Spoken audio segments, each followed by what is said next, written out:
செங்கோட்டைக்கு 5 kilometre தூரத்துல திருமலை அப்படின்னு ஒரு குன்று இருக்கு. ஒரு 500 அடி உயரம்தான் இருக்கும். அது ஓம்ங்கிற வடிவத்துல இருக்கும். நெடுவேள் குன்றம், அது பேர் திருமலைன்னு பேரு. இந்த திருமலைங்கிற அந்த குன்றுல ஒரு காலத்துல ஒரு காளி கோவில் இருந்துதான். அங்க பூவன் பட்டர் அப்படின்னுட்டு ஒருத்தர் போய் தினம் அந்த காளிக்கு பூஜை பண்ணிட்டு வருவாரு. ஒரு நாளைக்கு அந்த பூவன் பட்டர் என்ன பண்ணாருன்னா, பூஜை பண்ணிட்டு வந்தவர், அங்க ஒரு புளிய மரம் இருக்குமா, அந்த புளிய மரத்தடியில படுத்து தூங்கின பொழுது, இது எனக்கான மலை அப்படின்னு ஒரு குரல் கேட்டுதான்.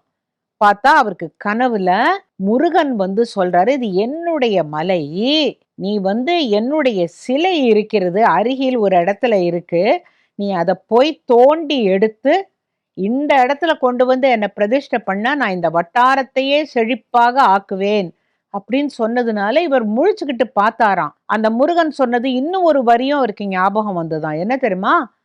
கட்டெரும்புகள் சாறை சாறையாக போய் கொண்டிருக்கும் அந்த இடத்துல நீ போய் தேடி பார்த்தேன்னாக்க என்னுடைய சிலை கிடைக்கும், நீ தோண்டி எடுக்கணும் அப்படின்ன உடனே இந்த பூவன் பட்டர் கொஞ்சம் பயந்துட்டார்.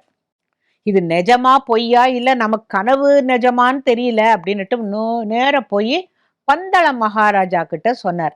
நாமெல்லாம் என்ன நினைப்போம், சபரிமலை கோயில மட்டும்தான் பந்தள மகாராஜா கட்டினார் நினைப்போம். இல்ல, பந்தள மகாராஜா கிட்ட சொன்ன உடனே அவர் என்ன பண்ணாராம், சரி என்னுடைய வீரர்களை அழைச்சிட்டு போய் அந்த இடம் எங்கங்கிறது உங்களுக்கு தெரியுமா அப்படின்ன பொழுது அங்க ஒரு குறிப்பிட்ட இடத்துல கட்டெரும்பெல்லாம் சாரி சாரியா போயிட்டு இருக்கும், அந்த இடம்தான் அப்படின்னு சொன்ன உடனே வீரர்களோட போய் அந்த பூவன் பட்டர் தேடுறாரு.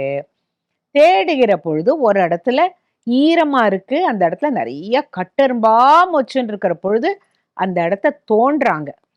தோண்டி எடுத்தால் அங்க ரொம்ப அழகான விக்கிரகம், 4 கரங்களோட சிங்கத்தோட காத போல ஒரு ஒரு ஒரு முத்திரையை பிடிச்சுண்டு வஜ்ரம் வேலு எல்லாத்தையும் வச்சுட்டு இருக்காப்புல ஒரு 4 கைகளோட முருகன் ரொம்ப அழகா இருந்ததாம். ஆனா எடுக்கிற பொழுது ஒரு வீரனுடைய கோடாரி பட்டு மூக்குல கொஞ்சம் காயம் பட்டுடுச்சான்.